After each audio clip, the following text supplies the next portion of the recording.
Hi hello, ഇന്ന് നമുക്കൊരു അടിപൊളി ചെമ്മീൻ കറി ഉണ്ടാക്കാം. നമ്മൾ അടുപ്പത്ത് ചട്ടി വെച്ചിട്ടുണ്ട്. അതിലേക്ക് ഉലുവ ഇട്ട് പൊട്ടിച്ചു, സവോള ചെറുതായിട്ട് അരിഞ്ഞത് ഇട്ട് കൊടുത്തിട്ടുണ്ട്. 2-3 വെളുത്തുള്ളി ചെറുതായിട്ട് അരിഞ്ഞതും പച്ചമുളകും കൂടി നമ്മൾ ചേർത്ത് കൊടുക്കുകയാണ്. നല്ലവണ്ണം ഇത് വഴറ്റിയെടുക്കാം. നമുക്ക് സവോളയും പച്ചമുളകും എല്ലാം വഴന്ന് കഴിയുമ്പോൾ അതിലേക്ക് ആവശ്യത്തിന് വഴലാൻ വേണ്ടിയിട്ട് ഉപ്പിട്ട് കൊടുക്കാം.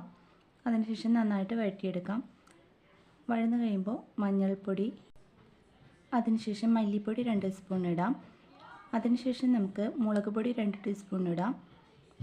നല്ലവണ്ണം മസാലയുടെ പച്ചമണം മാറുന്നത് വരെ ഇളക്കാം. അതിനുശേഷം അതിലേക്ക് തക്കാളി ഇട്ട് കൊടുക്കാം. തക്കാളി വഴന്നതിന് ശേഷം അതിലേക്ക് ചെറു ചൂടുവെള്ളം ഒഴിച്ചു കൊടുക്കാം. പുളിവെള്ളം ആവശ്യത്തിന് ഒഴിച്ചു കൊടുക്കാം. നന്നായി തിളപ്പിക്കാം. തിളച്ച് കഴിയുമ്പോൾ നമ്മൾ തേങ്ങയുടെ 1/4 പാലാണ് ഇതിലേക്ക് ഒഴിച്ചു കൊടുക്കുന്നത്. അതൊഴിച്ച് തിളച്ച് കഴിയുമ്പോൾ നമുക്ക് കഴുകി വൃത്തിയാക്കി വെച്ചിരിക്കുന്ന ചെമ്മീൻ അതിലേക്ക് ഇട്ട് കൊടുക്കാം. ചെമ്മീൻ എല്ലാം ഇട്ട് കഴിഞ്ഞ് ഒന്ന് ഇളക്കിയതിന് ശേഷം നമുക്ക് ഇത് മൂടി വെച്ച് നമ്മുടെ കറി നമുക്ക് മൂടി വെച്ച് വേവിക്കാം. ഇടയ്ക്ക് തുറന്ന് ഇളക്കി കൊടുക്കാം. അപ്പോൾ നമ്മുടെ ചെമ്മീൻ വേവുന്ന സമയം കൊണ്ട് നമുക്കൊരു ചമ്മന്തി ഉണ്ടാക്കാം. ഇതിൽ ഒരു മിക്സിയുടെ ജാർ എടുത്തിട്ട് അതിലേക്ക് ചെറിയുള്ളിയും പച്ചമുളകും ഇട്ട് കൊടുക്കാം.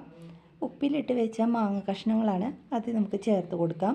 ഒരു മുറി തേങ്ങ ചിരവിയതും കൂടി ചേർത്ത് കൊടുക്കാം. ഇത്രയും ചേർത്തിട്ട് നമുക്ക് നന്നായി ഒന്ന് അരച്ചെടുത്തിട്ട് വരാം. നമുക്ക് മാങ്ങയ്ക്ക് ഉപ്പുള്ള കൊണ്ട് എക്സ്ട്രാ ഉപ്പൊന്നും ചേർക്കണില്ല. നമ്മുടെ ചമ്മന്തി അരച്ചിട്ടുണ്ട്. ഇതൊരു പാത്രത്തിലേക്ക് മാറ്റിയിട്ട് കുറച്ച് പച്ച വെളിച്ചെണ്ണ ഒഴിച്ചു കൊടുക്കാം. ഒന്ന് മിക്സ് ചെയ്തെടുക്കാം. നമ്മുടെ ചമ്മന്തി ഇവിടെ റെഡി ആയിട്ടുണ്ട്. നമുക്ക് ഒരു ചട്ടി വെച്ചിട്ട് നമ്മുടെ മീൻകറി താളിച്ചെടുക്കാം. അതിലേക്ക് വെളിച്ചെണ്ണ ഒഴിച്ചിട്ട് ചെറിയുള്ളി അരിഞ്ഞതും വേപ്പിലയും കൂടി ചേർത്ത് കൊടുത്ത് നന്നായി വഴറ്റിയെടുക്കാം. മൊരിഞ്ഞ് കഴിയുമ്പോൾ കുറച്ച് മുളക് പൊടി കൂടി ചേർത്ത് നന്നായി മിക്സ് ചെയ്ത് നമ്മുടെ മീൻ കറിയിലേക്ക് ഒഴിച്ചു കൊടുക്കാം. ഇപ്പോൾ അടിപൊളി നമ്മുടെ ചെമ്മീൻ കറി റെഡി ആയിട്ടുണ്ട്. നമുക്ക് നല്ല രുചിയോട് കൂടി കഴിക്കാൻ പറ്റുന്നതാണ് നമ്മുടെ ചെമ്മീൻ കറി. അപ്പോൾ ഈ ചെമ്മീൻ കറി എല്ലാവരും ട്രൈ ചെയ്ത് നോക്കണം കേട്ടോ. നമുക്ക് അടുത്തതായിട്ട് ഒരു കറി കൂടി ഉണ്ടാക്കാം. അതിനായിട്ട് നമ്മൾ ഇവിടെ ഒരു ചട്ടി വെച്ചിട്ടുണ്ട്. അതിലേക്ക് കുറച്ച് വെളിച്ചെണ്ണ ഒഴിച്ചു കൊടുക്കാം. അതിനുശേഷം നമുക്ക് കടുക് ഇട്ട് കൊടുക്കാം. കടുക് പൊട്ടിക്കഴിയുമ്പോൾ ഇതിലേക്ക് സവോളയും പച്ചമുളകും കറിവേപ്പിലയും ചെറുതായിട്ട് അരിഞ്ഞത് ഇട്ട് കൊടുക്കാം. നന്നായി ഒന്ന് വഴറ്റിയെടുക്കാം. സവോളയും പച്ചമുളകും എല്ലാം വഴന്ന് കഴിയുമ്പോൾ നമ്മൾ ഇതിലേക്ക് കുറച്ച് മഞ്ഞൾപ്പൊടി ഇട്ട് കൊടുക്കാം. മഞ്ഞൾപ്പൊടി ഇട്ടിട്ട് നന്നായിട്ട് ഇളക്കാം. അതിനുശേഷം ഇതിലേക്ക് നുറുക്കി വെച്ചിരിക്കുന്ന ബീറ്റ്റൂട്ടാണ് ഇട്ട് കൊടുക്കുന്നത്.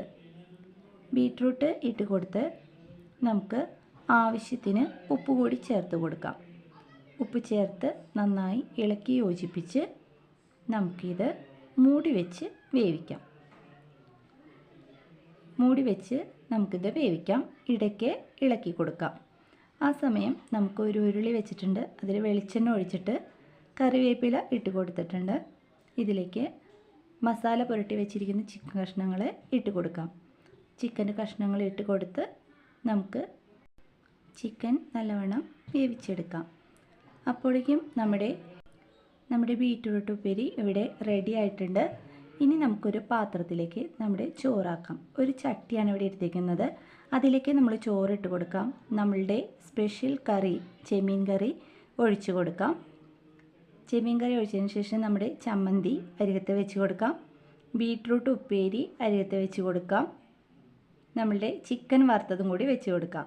ഇപ്പോൾ നമ്മുടെ ഇവിടെ ചട്ടിച്ചോറ് റെഡി ആയിട്ടുണ്ട്. അടിപൊളിയാണ്. എല്ലാവരും ട്രൈ ചെയ്ത് നോക്കണേ.